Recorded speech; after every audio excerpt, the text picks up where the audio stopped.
ఓం శ్రీ సాయిరామ్. భగవాన్ దివ్య శ్రీచరణాలకు హృదయపూర్వక అభివాదాలు చేసుకుంటూ మనకు ప్రతి సోమవారం జరిగేటువంటి రుద్ర ప్రవచనంలో భాగంగా ఈరోజు రుద్ర పరిశోధన పరిశీలన ప్రవచనకర్తలైనటువంటి మన పూజ్యులు గురువరేణ్యులు అయినటువంటి డిఎస్ శాస్త్రి గారిని ప్రవచనం ప్రారంభించవలసిందిగా మా ఎమ్మెల్యే గారి దంపతుల తరఫున, మా ఆత్మీయ సోదర సోదరిమణుల తరఫున ఇదే వారికి స్వాగతం, సుస్వాగతం. ఓం శ్రీ సాయిరామ్. అందరికీ నమస్కారం. శాస్త్రి గారు ఒక నిమిషం. నమస్కారం.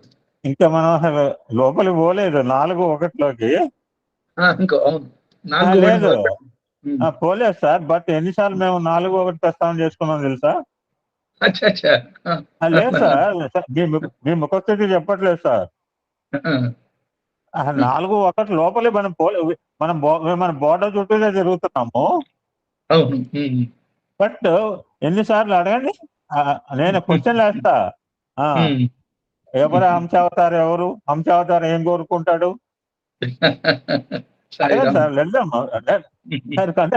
అంటే కావాలని సబ్జెక్ట్ లో కాదు, మా డైలీ సత్సంగంలో రుద్రం రాకపోతే మా దినము తద్దినమే. అయ్యో సాయిరామ్. అలాగా సార్, ఎవ్రీడే ఏదో ఒక రూపంలో రుద్రంలో ఒక మాట ముద్రించుకోకపోతే మాకు దినం గడవదు సార్. చాలా సంతోషం.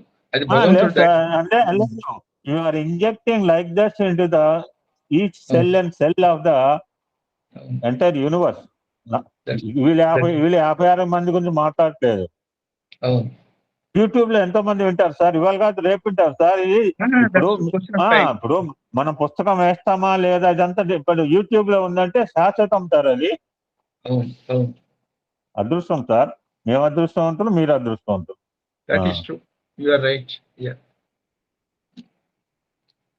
ఓం నమో భగవతే రుద్రాయ. ఆ రుద్రతత్వం యొక్క సుందరత్వం, ఆనందమయత్వం చూడండి. భగవాన్ సత్యసాయి రూపంలో మన మధ్యలోకి వచ్చారు. కొన్ని వేల సంవత్సరాల క్రితం రాయబడ్డ భగవద్గీత కన్నా కొన్ని వేల సంవత్సరాల ముందు, అది 19వ మన్వంతరంలోనే ఎప్పుడో రాయబడ్డది. అది దేవి సప్తశతి.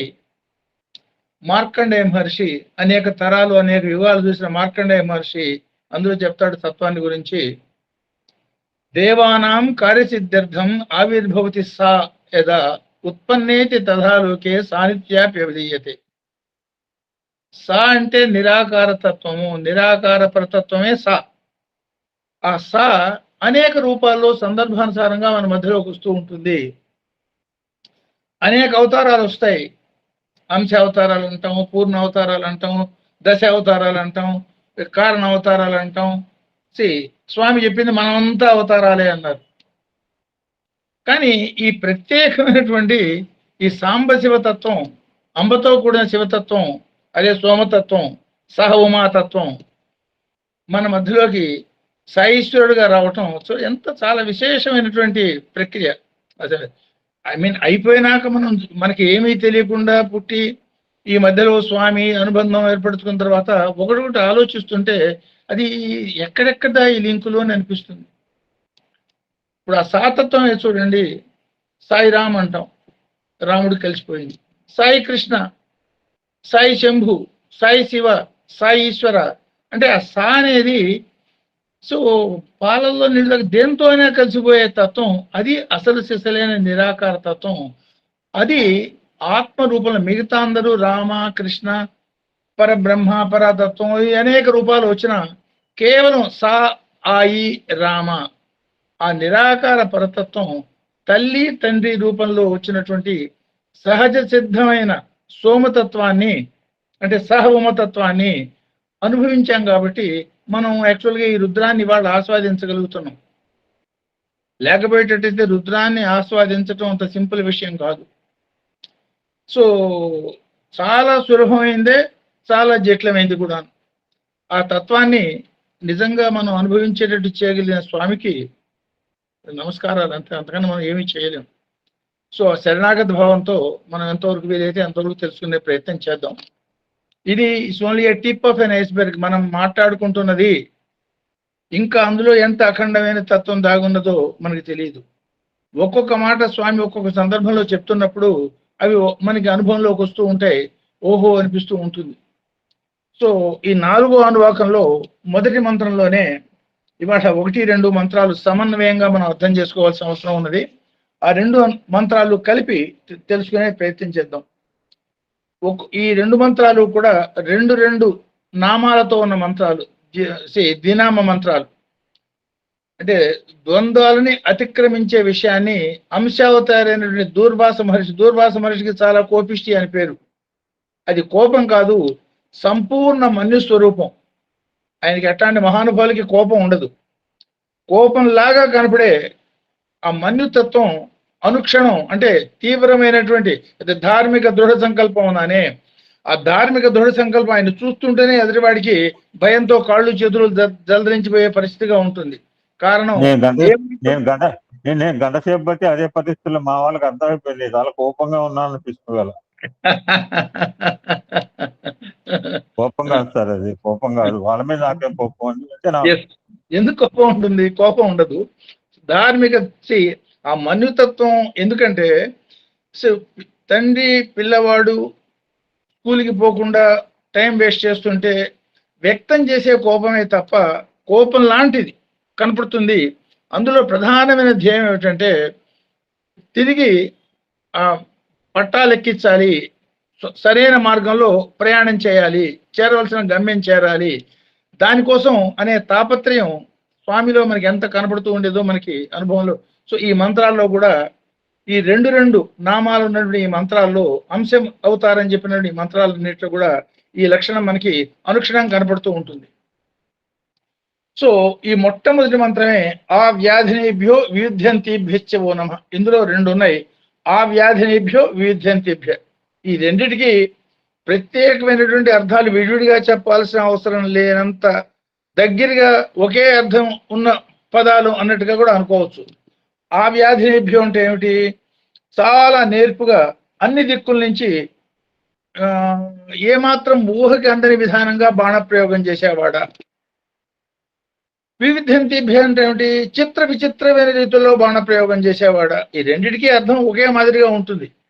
ఒకే మాదిరి అర్థాన్ని 2 రకాల పదాలతో ఎందుకు చెప్పారు అంటే, రారా తొందరగా రా అంటే రారా తొందరగా రా అంటంలో అర్థం రా అన్నా రమ్మనే, మళ్ళీ ఇంకోసారి రా చెప్పినా రమ్మనే అర్థం, తొందరగా రా అన్నా చాలా రామనే అర్థం. అంటే ఏమిటి ఉద్దేశం?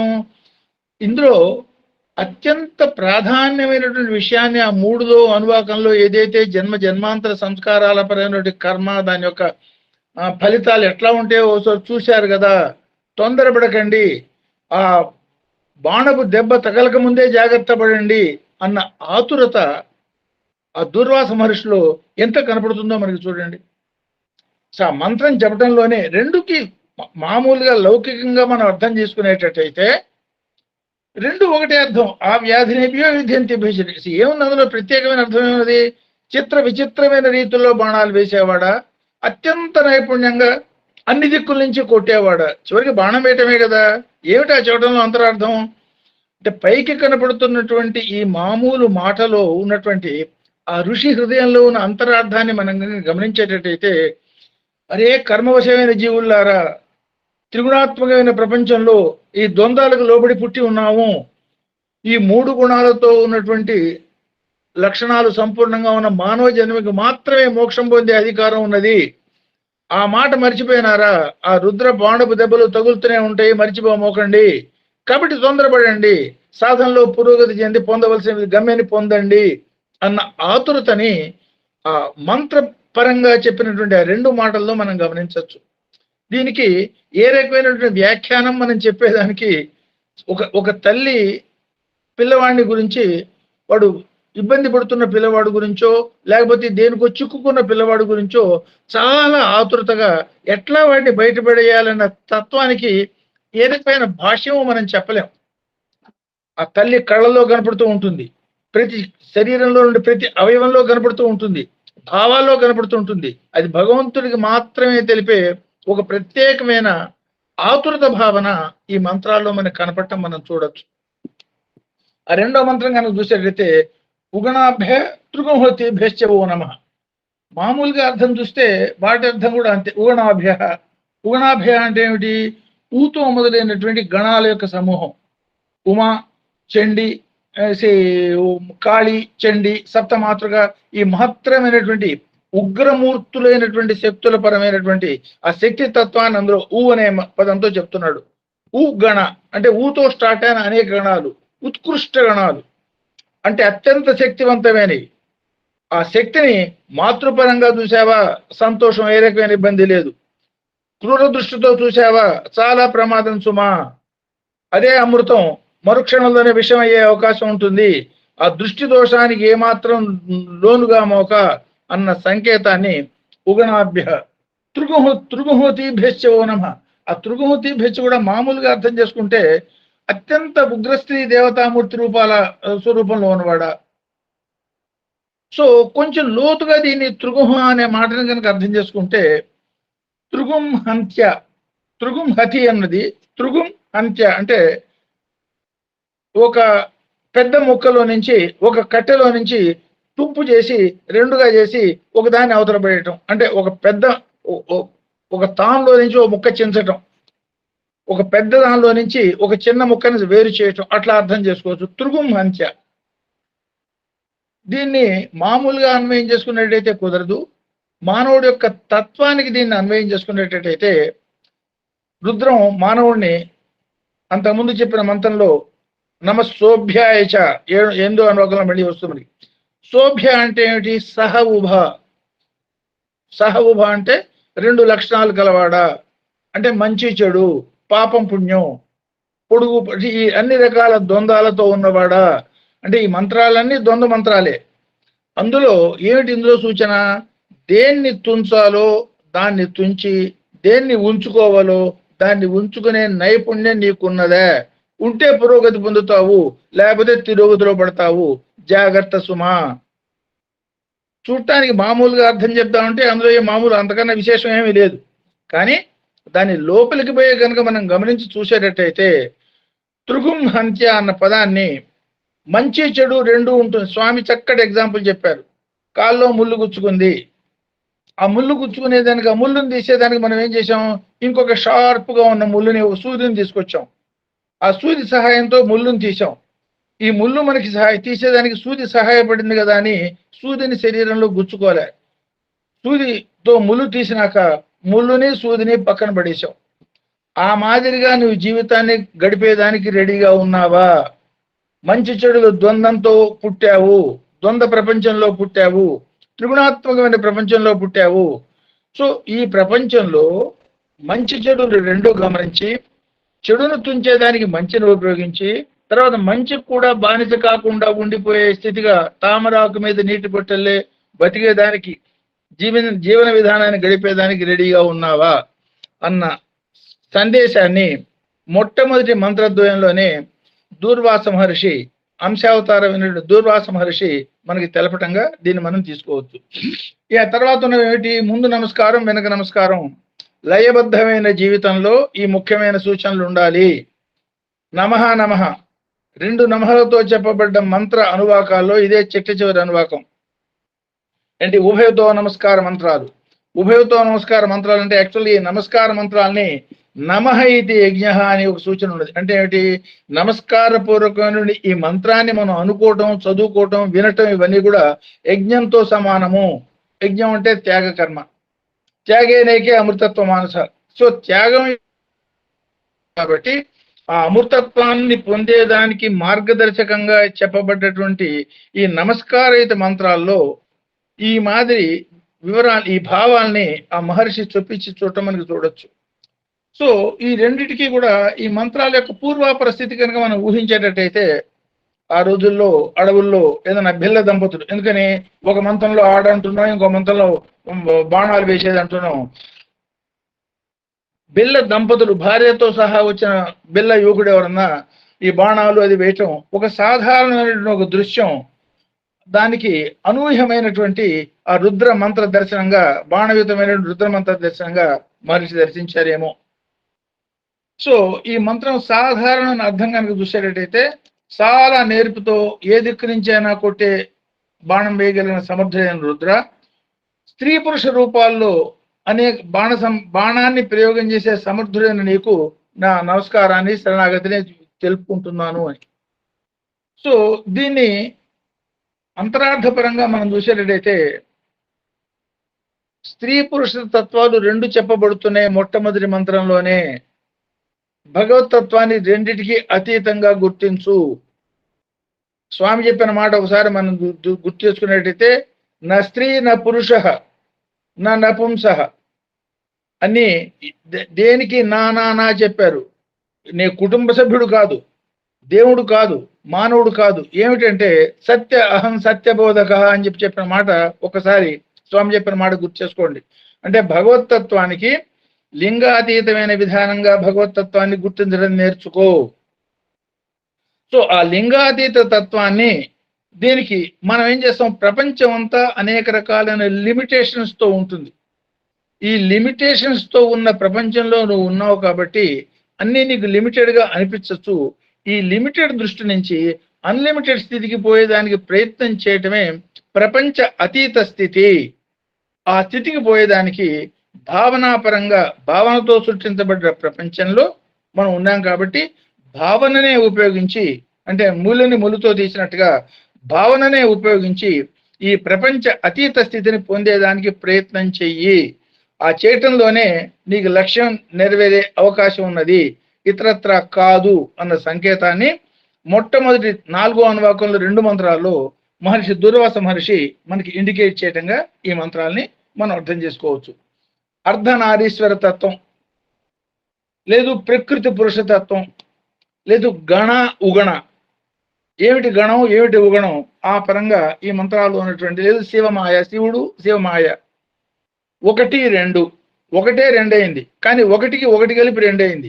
ఈ 1 2 కావటం మాయ 3తో కలిపిన మాయతో కలపడం మూలంగా సృష్టి కావటంతోనే 1 2 3 మంత్రాల్లో మనం చెప్పబడి 1 1లోంచి వచ్చింది 1 2 అయింది. అంటే భగవంతుడి నుంచి సృష్టి భగవంతుడే అయితే ఈ మాయ మూలంగా నేను భగవంతుడు కాదు అనే భావంతోనూ, నేను కేవలం మనిషి, చాలా లిమిటేషన్స్, చాలా అనేకటువంటి లోటుబాట్లు అన్న భావన వదిలేసి అమృతస్య పుత్ర అన్న భావం, అంటే పాపిష్టివాణి అన్న భావం నుంచి అమృతస్య పుత్ర అన్న భావనకి పోయేదానికి లిమిట్లెస్ గా ఉన్నటువంటి ఆ భగవతత్వాన్ని ఆధారం చేసుకుని ఆ భగవంతుడు యొక్క పుత్రుడు అన్న భావంతో నువ్వు ముందుకు పో అన్న సంకేతాన్ని ఈ మంత్ర రూపాల్లో చూడొచ్చు.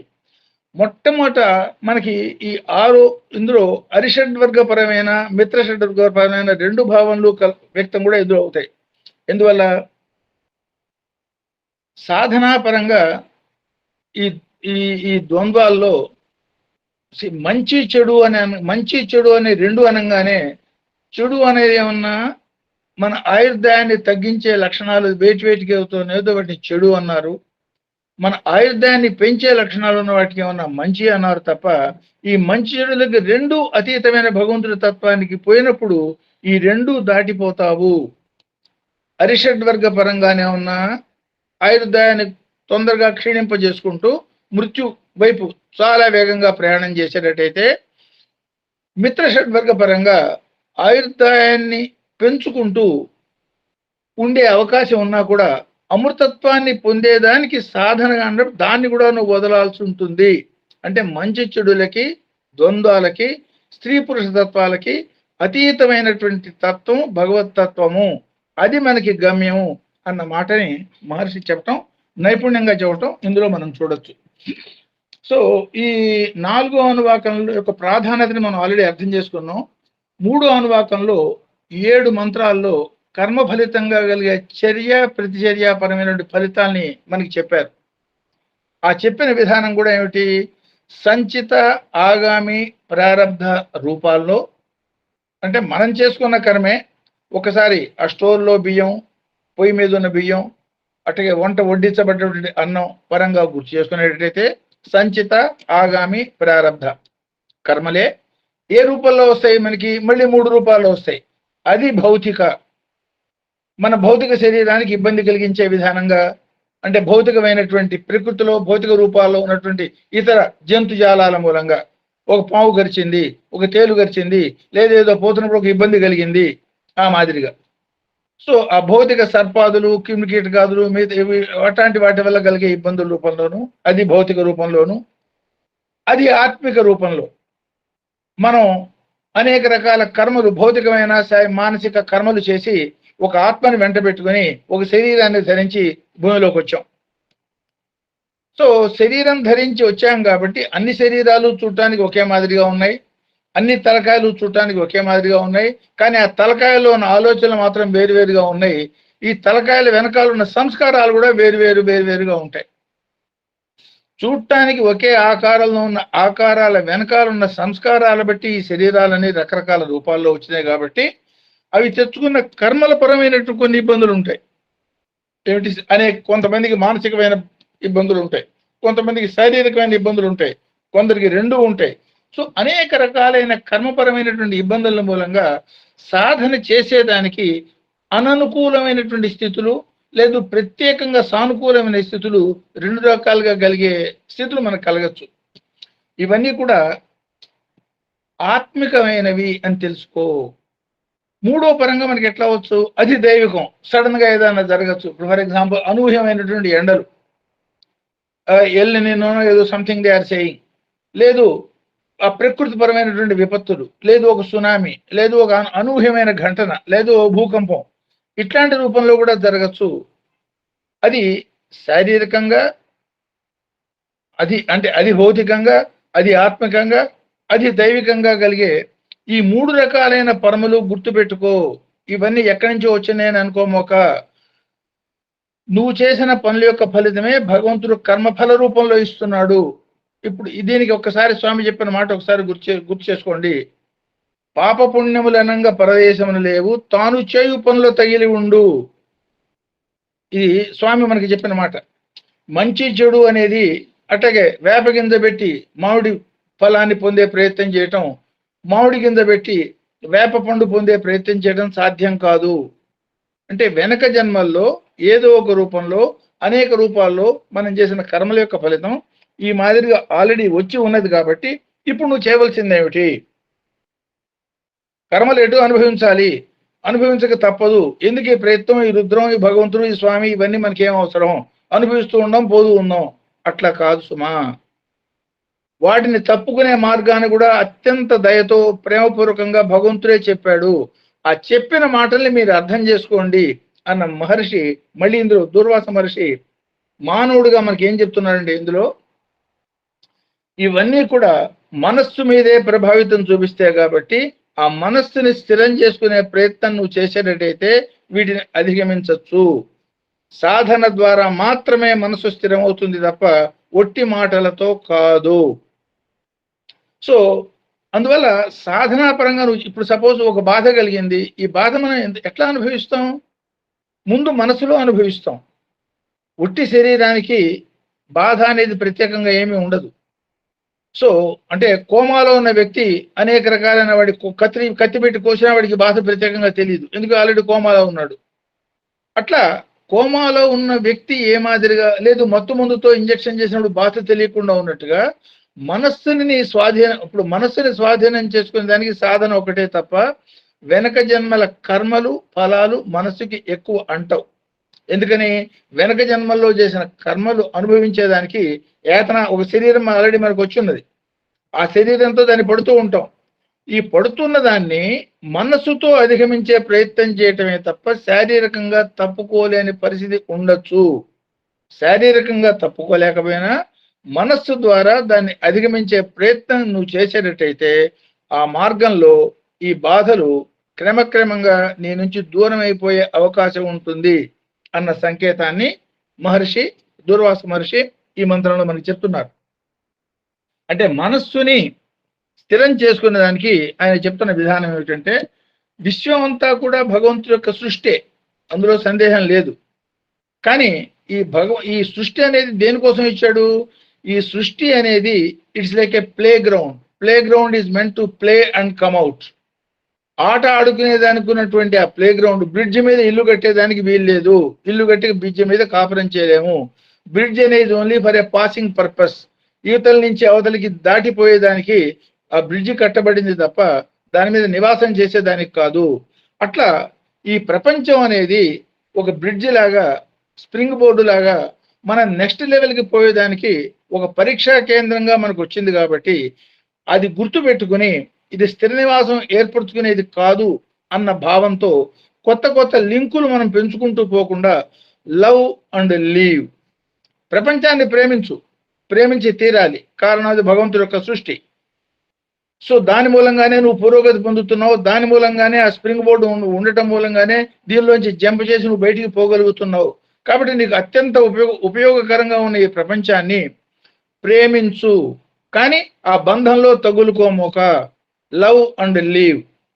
ప్రేమించడం అనేది భగవంతుడి యొక్క లక్షణం, భగవంతుడి యొక్క సృష్టి. కాబట్టి ప్రేమించు, కానీ ఇదేదో శాశ్వతం అనుకుని దానికి తగులుకుని ఆ పాశంలో పడమోక అన్న సంకేతం చెప్తూ, దానికి సంకేతంగానే ఈ పాశాలన్నింటిలో కూడా ప్రప్రథమైనటువంటి పాశం లింగపరమైనది అన్న సంకేతాన్ని ఇండికేట్ చేస్తూనే రెండో మంత్రంలో ఉగణాభ్య అని చెప్పింది. అంటే ఉగణాభ్య అనటంలో కేవలం ఆడ అని కాదు అర్థం. ఆడకి మొగకి ఆడ, లింగపరమైనటువంటి అట్రాక్షన్స్. అంటే గీతలో కృష్ణుడు కూడా చెప్తాడు, అరిషడ్ వర్గాల్లో నేను కామాన్ని అంటాడు. అరిషడ్ వర్గం నిజంగా అంత తప్పయ్యేటట్టయితే అందులో ముఖ్యమైనది కామశక్తి నేనేను అనటం ఏమిటి అర్థం? అంటే మంచి చెడులు రెండూ నేనే, కానీ దేన్ని ఎందుకు ఎంతవరకు వాడుకోవాలో తెలుసుకుని త్రిగుణమతి. ఇప్పుడు దీనికి అన్వయం చేసుకోండి.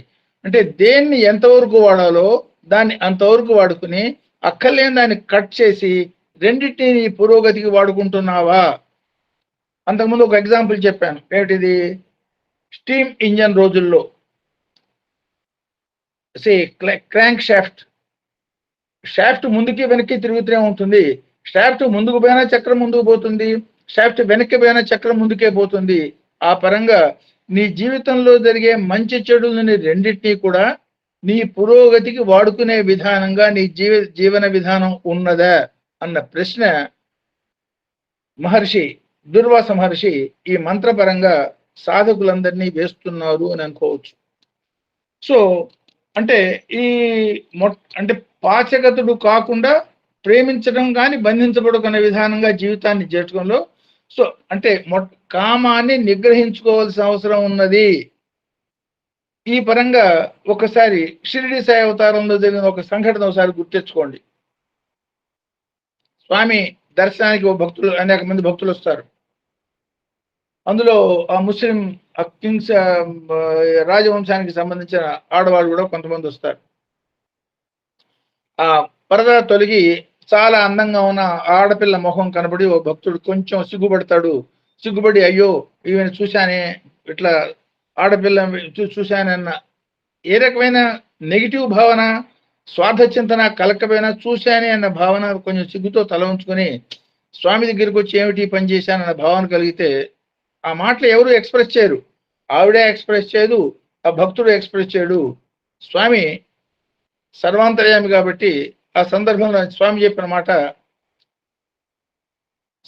సృష్టిలో ఉన్న సౌందర్యాన్ని భగవంతుడు యొక్క సృష్టిగా ఆనందించడం తప్పు కాదు, స్వార్థపరమైన భావంతో కుత్సిత భావాలు కలగటమే తప్పు అన్న మాట చెప్తారు. ఏమిటి దాని అర్థం? పువ్వు పూచింది, చాలా అందంగా ఉన్నది, పక్కవాడింట్లో పువ్వు చాలా అందంగా ఉన్నది, జస్ట్ ఎంజాయ్ చేయి, కళ్ళతో చూసావు, ఆనందించు.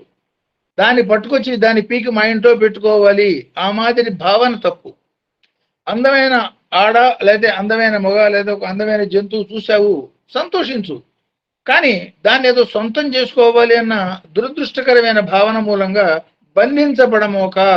అట్లాంటి భావనని తుంచకపోతే ఇరుక్కుపోతావు, జాగ్రత్త అన్నపరమైనటువంటి సంకేతాన్ని ఈ మంత్రద్వయం మనకి గమనించవచ్చు.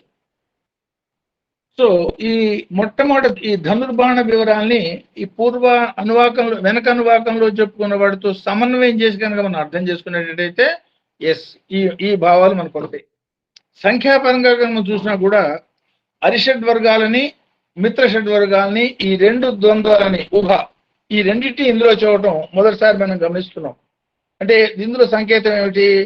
నీ అంతటా నువ్వుగా అరిషడ్ వర్గాల్ని జయించడం కొంచెం కష్టమవుతుంది. మిత్రషడ్ వర్గాల యొక్క సహాయం తీసుకుని వాటిని జయించే ప్రయత్నం చెయ్యి. మనస్సుకున్నటువంటి సైన్యాలు రెండు, అదే పాండవులు కౌరవులు, లేదా రావణ, లేదా దేవదానవ. యుద్ధం అనేది తప్పదు.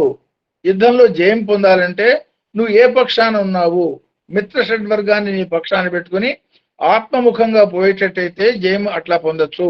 లేదు నేను ప్రపంచంలోనే ఎక్కువ ఆనందిస్తాను, నాకు ఇదే బాగున్నది అనేటట్టయితే అరిషడ్వర్గపరం ఆ మాదిరి పోయేటట్టయితే ఈ ప్రపంచంలో పునరభిజననం మరణం జననీ గర్భ ఆ సైకిల్లో తిరుగుతూ ఉండొచ్చు.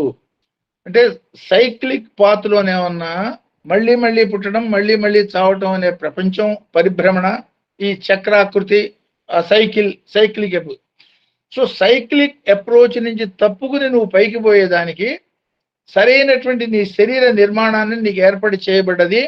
అదే వర్టికల్ గా ఉన్నటువంటి స్పైనల్ కార్డ్.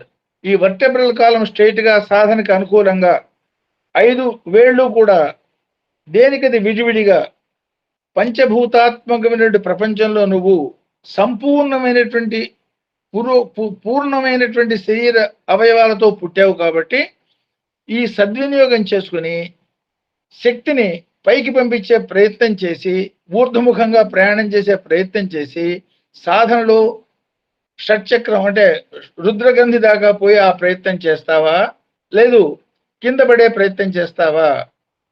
సంకల్పాన్ని బట్టి ఉంటుంది. అది నీ ఇష్టమే సుమా. భగవంతుడు ప్రోద్బలం చేయడు, రెండూ నీ ఎదుర్కొండా పెడతాడు. దేన్ని ఎన్నుకుంటావు అనేది నీ విజ్ఞత మీద ఆధారపడి ఉంటుంది. ఈ విజ్ఞతాన పరంగా ఒకసారి ఆ అంతక్రితం చెప్పిన శ్లోకాన్ని గుర్తు చేసుకోండి. ఆహార నిద్ర భయ మైథునాని సమానమేకం పశుభిన్నరానాం వివేకమేతద్ విశేషం తద్వివేకహీన పశుభి సమాన. ఈ జంతు జాలం అంతా కూడా త్రిగుణాలకి లోబడి ఉన్నటువంటి జంతుజాలం అంతా కూడా కర్మ పరిపాకంలో పడి జంతుజాలుగా పుట్టినా కూడా పరిణామ క్రమంలో ఎవల్యూషన్గా వాటంతరవి ముందుకు పోతాయి. అంటే తిరోగమనం వాటికి ఉండదు. మానవుడికి మాత్రమే పురోగమనం, చాలా ఫాస్ట్గా పురోగమనం, అంతే వేగంగా తిరోగమనం రెండిటికి ఉన్నటువంటి డైనమిక్ ఈక్విలిబ్రియం స్టేట్లో ఉన్నాడు.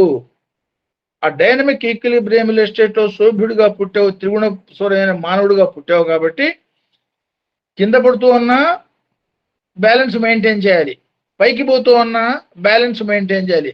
పైకి పోతూనే బ్యాలెన్స్ మెయింటైన్ చేయొచ్చు కదా, కామన్ సెన్స్ తో ఉపయోగించి ఆలోచించు అన్న సంకేతాన్ని దుర్వాస మహర్షి ఈ మంత్రద్వయంలో మనకి చెప్పడం చూడొచ్చు.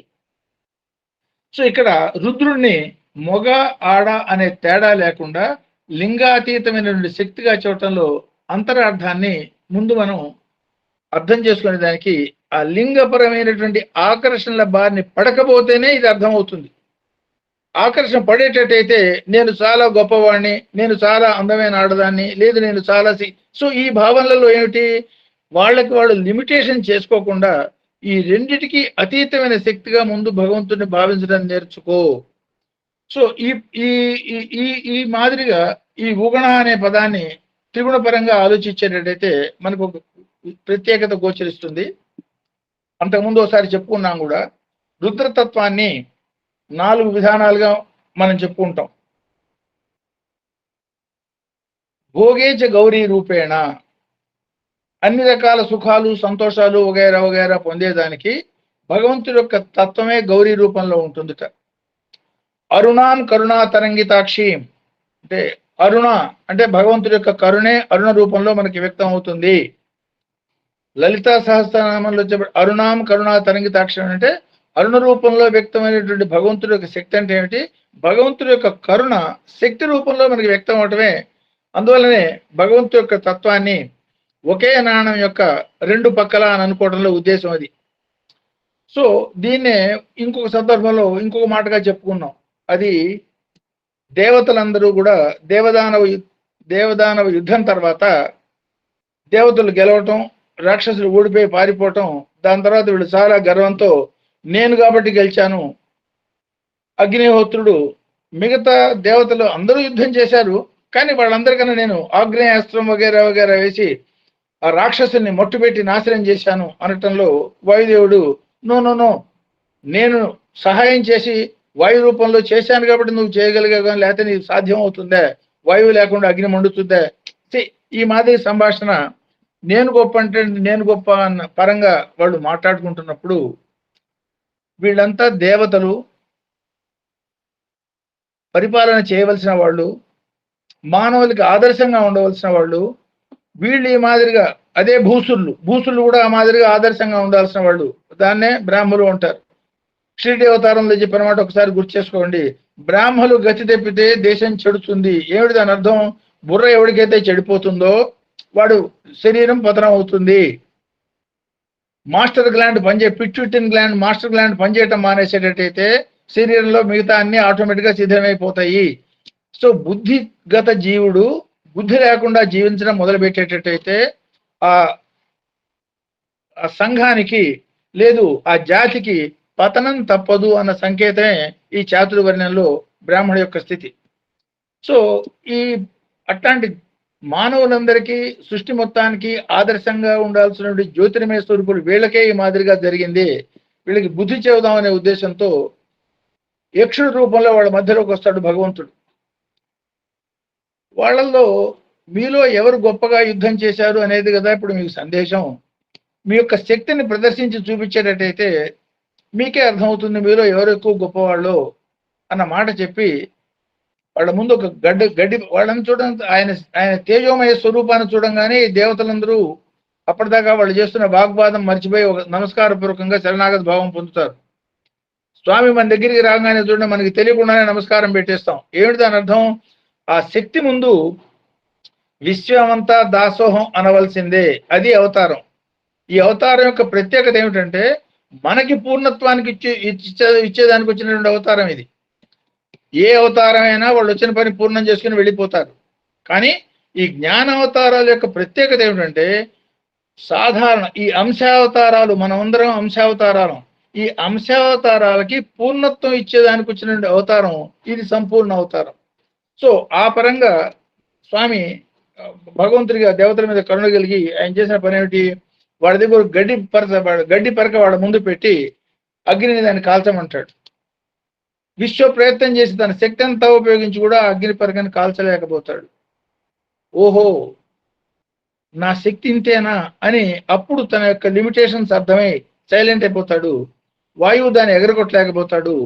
ఆ ఇద్దరి యొక్క శక్తి క్షీణించంగానే అందరూ ఆశ్చర్యపోయి చూస్తుండగా ఆ యక్షుడు అంతర్ధానం అవుతాడు. అంతర్ధావటం కారణం బాగానే ఉంది. ఆ తర్వాత వాళ్ళ ముందు ప్రత్యక్షమైంది అమ్మవారు. వాళ్ళలో ఇంద్రుడు అంటే వీళ్ళందరికీ అధిపతి, అంటే మనకి ఆలోచన బుర్ర. ఆ ఇంద్రుడికి ఒక సడన్ గా లైట్ వెలుగుతుంది, ట్యూబ్ లైట్ లాగా. ఏమిటి అందులో?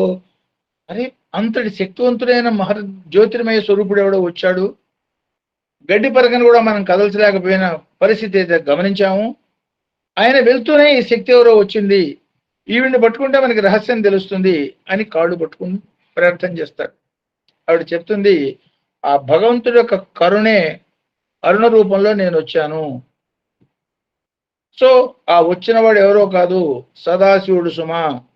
అహంకారం లేకుండా నోరు మూసుకొని అర్థం చేసుకుని మీ పనులు మీరు చేసుకుని కర్తవ్యాలు నిర్వర్తించండి, లేకపోతే పతనం అవుతారు అన్న సంకేతం చెప్తుంది. అంటే దేవతల్లో కూడా, జ్యోతిర్మయమైనటువంటి దేవతల్లో కూడా అహంకారాదుల మూలంగా పతితమై అయ్యే స్థితి ఏర్పడిన స్థితుల్లో రక్షించే పరంజ్యోతి స్వరూపం కేవలం శివశక్తి స్వరూపమే అన్న సంఘటన.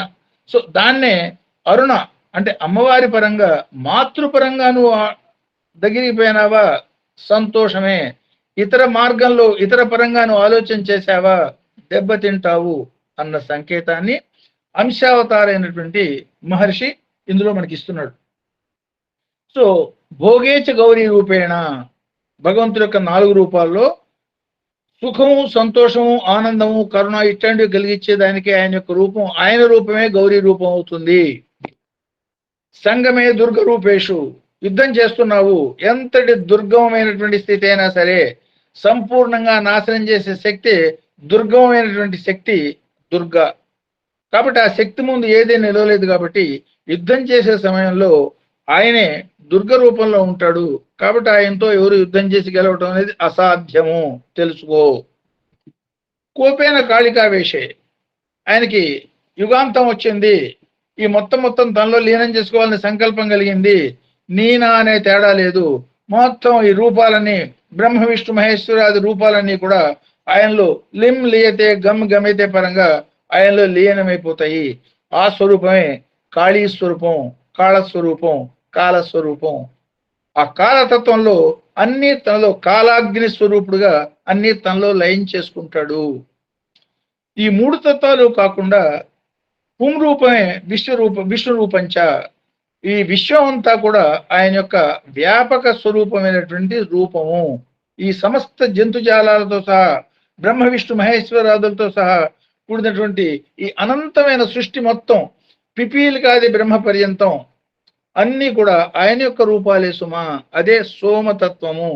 సహ ఉమ, ఆ తత్వంలోనే అన్ని రూపాలు ఆయనే ధరించాడు. కాబట్టి ఈ జగత్తుని ఈ విశ్వం మొత్తాన్ని విష్ణు స్వరూపంగా ఆయన యొక్క ఒక అంశగా భావించు తప్ప దానిలో తగులుకోమోక, కళని కలగానే ఉంచు తప్ప కళని నిజం అనుకోమోక అన్న సంకేతాన్ని ఈ మహర్షి మనకి చెప్పటం. సో ఈ 4 రూపాలు టెక్నికల్ గా గమనించేటట్టయితే పాదోశ్య విశ్వభూతాన్ని త్రిపాద అమృతం అన్న దానికి దీనికి అన్వయం చేసుకుని చూసేటట్టయితే 3 రూపాలు శక్తి తత్వాలు, ఒక రూపం పురుష రూపం ఉంటున్నాం, శక్తికి రూపం లేదు. పురుషుడికి ఒక పురధారి ఇది పురుష అంటే ఆడామగా తేడా లేదు, ఒక చెట్టు పుట్ట కూడా ఒక ఆకారం ఉన్నది, ఆకారం ఉన్నది పురుషుడు. కాబట్టి విశ్వం అంతా ఒక ఆకారం ఉన్నది. ఈ ఆకార రహితమైనటువంటి దానిలో నుంచే ఈ ఆకారం ఏర్పడ్డది అన్న సంకేతాన్ని సా, అదే ఆకారం ధరించిన ఆయి అయితే సాయి తల్లి అయింది, తండ్రి అయితే బాబా అయితే తండ్రి అయింది. అసలు శిశు రూపం ఏమిటంటే సా, నిరాకార పరాశక్తి. 3 వంతులు, ఇది గౌరీ, దుర్గా, కాళీ పరమైనటువంటి శక్తితత్వం, ఆకార రహితము. 1 వంతు మాత్రమే పురుషతత్వం. ఆ పురుషతత్వాన్ని గురించి ఎందుకు పట్టుకుని పాకులాడతావు? అతీతమైనటువంటి 3 వంతులు అమృతతత్వం ఏదైతే ఉందో ఆ అమృతతత్వం వైపు ప్రయాణం చెయ్యి. ఈ లౌకికమైనటువంటి ఆకర్షణల బారిన పడమోక అన్న సంకేతాన్ని మొదటి మంత్రద్వయంలో ఈ మహర్షి మనకు అందిస్తున్నాడు. ఇవాళ ఇక్కడ దీన్ని ఆపుతాను. దీనిలో ఉన్నటువంటి సందేహాలు, క్వశ్చన్స్, ఎడిషన్, సబ్ట్రాక్షన్స్ డిస్కస్ చేస్తే విల్ కంటిన్యూ. నెక్స్ట్ ఆదివారం ఉన్నారు కదా, నెక్స్ట్ ఆదివారం విల్ డిస్కస్ ఆల్ దిస్. అందరికీ నమస్కారం.